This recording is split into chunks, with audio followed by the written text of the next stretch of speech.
Good evening, sir. Ako day si Kenneth Paul Alconera, sir. And akong kauban si Kenneth Francisco from RMC, sir. Magkandak lang mig study, sir, about sa security na may mga question na ipatubag si mga, sir. So, muna yung first question, sir. Unsay imong first responsibility as a security guard, sir? Ako ang main responsibility is to protect sa ari-arian o buhay na aking binabantayan. So, second question, sir. Unsay imong buhaton or saan niyo pag-handle kung naay unauthorized na person or suspicious na person, sir, during sa imong duty? Una, ang akong pagabuhaton na is observe. Pag makitaan na nako siya og mga kaning lahi na nga buluhaton or liho, aya na nako siya sitahon or kumpuntahon o pangutanon kung siya katuyuan or kung siya mga tumong. Third question, sir. So, unsay imong buhaton kung naay emergency like kanang sunog, medical issue, or kanang bisag-unsa nga kanang emergency na mahitabo, sir, during sa imong shift? Sa sunog, ang una kong pagkabuhaton kung aktual na makita na ko during sa ko ang on duty or night shift or day shift. Una, atuhon ako ang fire alarm para ma-aware ang ako ang mga kaubanan or mga trabahante like sa akong gitrabahoan karon nga establishment. Kung naapoy like kaning mga hitabo nga para nang tawag na tulo man na masamad or maaksidente, una is i-first aid na ko as naman may medicine kit nga issues security personnel. Ano pag-report sa insidente o di pangkaraniwang aktibidad sa sulod sa imong shift, sir? During sa amuang pag-in or out hantod sa among out, naagin may assume properly area of responsibility of post duties and responsibilities, then pag out and then pag humana na diha na mo ang record taga oras na mo nga panghitabo ug hantod na mag sign off. Last question, sir, no? So saan nimo pag maintain na alerto bisan sa mahaba or magdamag na shift, sir? Kasi kung na nakaagi na po taas-taas ng duty, sometimes kay ganang mawadaan tag tao, may mga emergency, so focus lang o di na to malikayan nga makatagkilaw ta, pero as long as nga nagapaniid ta observing everything and caring sa to ang iyo nga be alert always. Then salamat kayo, sir, no, sa imong paghatag sa mga gamay nga time, sir. So warto, sir, salamat. So may gabi usab, sir, no? So gikan mi sa RMC, sir. So mag-ask na few questions, sir, about sa security guard, sir. So first question, sir. So unsa ang imuhang first responsibility as a security guard, sir? Dapat pag una ni magsulod sa imong posting, alerto ka permi na kuan tanaw ni mo ang palibot o okay ba or kana lang. So second question, sir, no? So unsa imong buhaton or sa anong pag-handle, sir, kung naay unauthorized person na magsulod sa establishment or mga suspicious na mga tao, sir? Tinan nimo maayo ba bago nimo ay kuan kanang ipasulod sa imong area. So third question, you know, so unsa imong buhaton, sir, kung naay emergency like sunog, medical issue, or unsa pa nga klaseng emergency, sir? Halimbawa, og naay kuan sunog, tawag ka sa 911 para mo adto sila sa imong kuan area. Ikaw pat na pangutana, sir. So saan mo pag-report sa insidente o mga di pangkaraniwang na aktibidad sa sulod sa imong shift, sir? Magbuhat kag kuan logbook para ipasa nimo sa imong agency. So last question, sir, no? So saan man mo pag-maintain alert ka sir o alerto ka sir bisag sa kanang mahaba or magdamag na shift sir? O kuan kana ang gusto sa mga agency pa overtime kanila dapat 8 hours ang kuan duty tapos ug mag overtime sila extend sila og 4 ka oras mo na mga 12 hours jud. So thank you sir, so salamat sa imo ang oras sir sa pagtubag sa mga question sir. Salamat kay sir. So good evening sir no, so estudyante nimi sa Rizal Memorial College sir or RMC. So namin diri karon sir para mag ask og mga question sir about sa security sir. So first question sir, so unsa imong first responsibility sir as a security guard sir? Good evening. Good evening sa lahat. Good evening sa inyong. Actually, ang buhato na mo sa responsibility na mo bilang isa ka guard is bantayan ang kumpanya ug nasasakupan sa abot na makita na mo sa muhang tanaw. Sir, so ang second question sir kay unsa imong buhaton or unsa mo pag-handle kung naay unauthorized na tao or mga suspicious na tao sir sa imong establishment?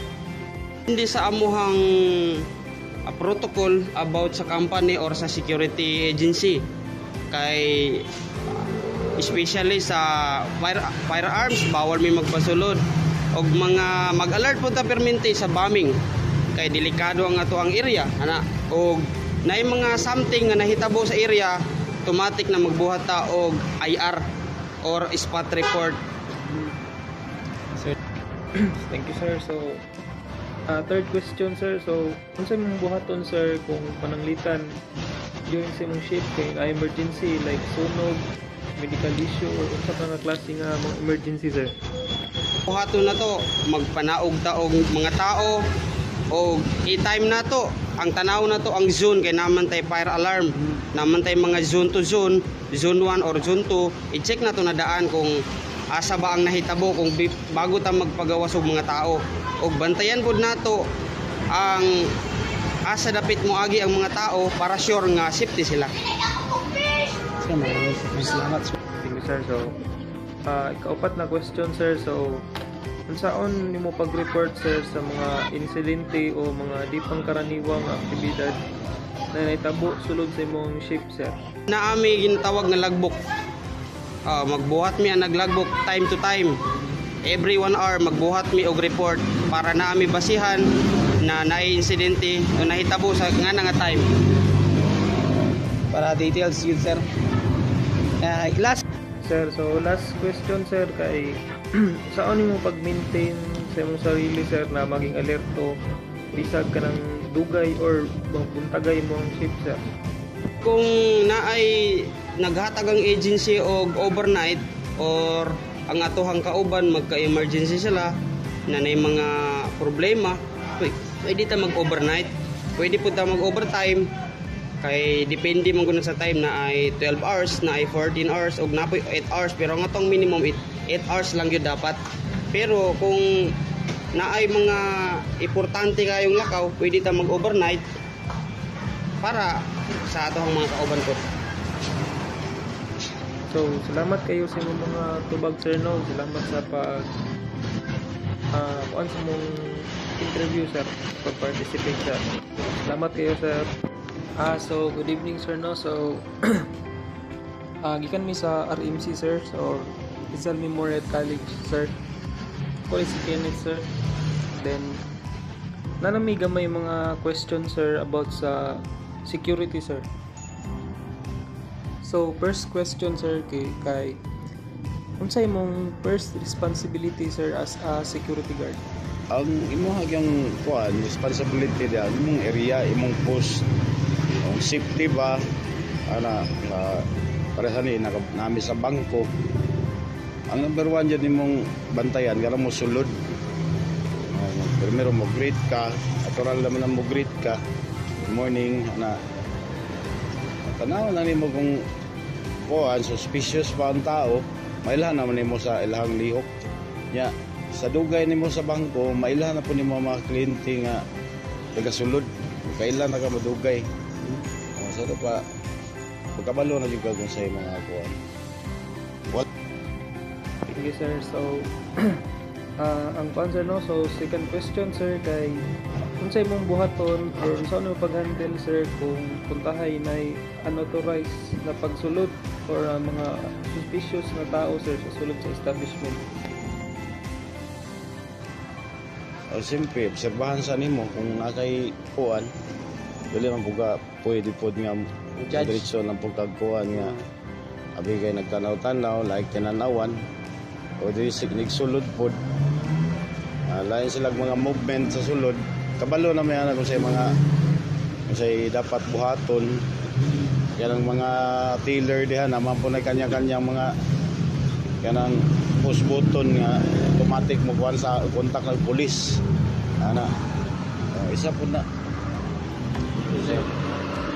Thank you, sir. So, proceed pa sa third question, sir, no? So, unsa imong buhaton, sir, kung tahay na yung mga emergency like sunog, medical issue, or uban pa nga emergency, sir? Isipti sa gyud nimo ang mga kliyente. Uwisel ka, anong nanay kuan, unsa ni og nabaroy sunog, ana mo mag-whistle ka. Pagawson nimo mga tao, o earthquake baron, pagawson nimo, ana wala na siya. So, ikaupat na question, sir. So, saan mo pag-report, sir, sa mga insidente o mga di pangkaraniwang na aktibidad, sir, sa sulod sa imong ship, sir? Sa karon logbook raman gyud na siya. Logbook nimo, guman tawag ang 911. Isulti mo sila kung sa problema. Ana lang. Okay, sir. So, last pangutana mo, sir, no, kay saan mo pag-maintain, sir? Saan mo pag-maintain nga alerto, sir? Bisag ka ng dugay mahuman imong ship or magbuntagay imong ship, sir? Para sa dinhi sa bangko, kasagaran mabilin dinhi, duwa na lang man mi. Katong last time na naabdan mi alas 4 dinhi. Nawala ko itulog pagkabuntag duty na pud balik. Lingkod lang ka diya, observe lang ka sa gawas. Sa mga makita man nimo sa gawas kung kaysa na nagalakaw-lakaw. Mao lang.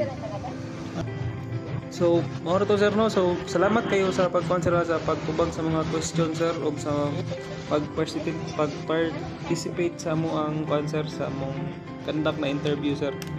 So, mga gabi, sir, salamat. So, good evening, sir, no? So, gikan mi sa RMC, sir. Mag-conduct ng mga few questions, sir, about sa security. First question, sir. So, unsay mong first responsibility, sir, as a security guard? Yung akong duty,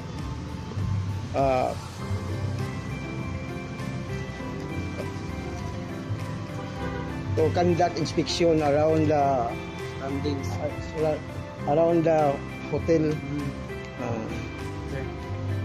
for inspection. So, ikaduhang pangutana, sir, no? So, unsa imong buhaton or saan mo pag-handle, sir, kung naay unauthorized na pagsulod or suspicious Palitan na tao? mo una, kung sulod ba siya sa hotel, sa hotel sa Dabok, kung unsayang buhaton, Nabay pagdududa. kung doon na ba'y pagdududa nga iyang buhaton. So, ikatulong pangutana, sir, no? So, unsay buhaton nimo, sir, kung tahay na emergency like sunog, medical issue, or To call my superior officer, mutawag ko sa among opisyal, mo pahibalo nga dunay sunog, na nitabo diri nga sunog sa kuan sa hotel nga akong gidutihan. Okay, sir. So, ikaupat na pangutana, sir, no, kay unsa nimo pag-report sa insidente o di pangkaraniwang aktibidad sa sulod sa imong ship, sir? Gisulat na ako ng unsay nitabo sa palibot. Tapos bago ko mo tawag sa 911, unahon ko muna ang opisyal na mo Ilagbok sa ni mo sir no. ilagbok na ko parang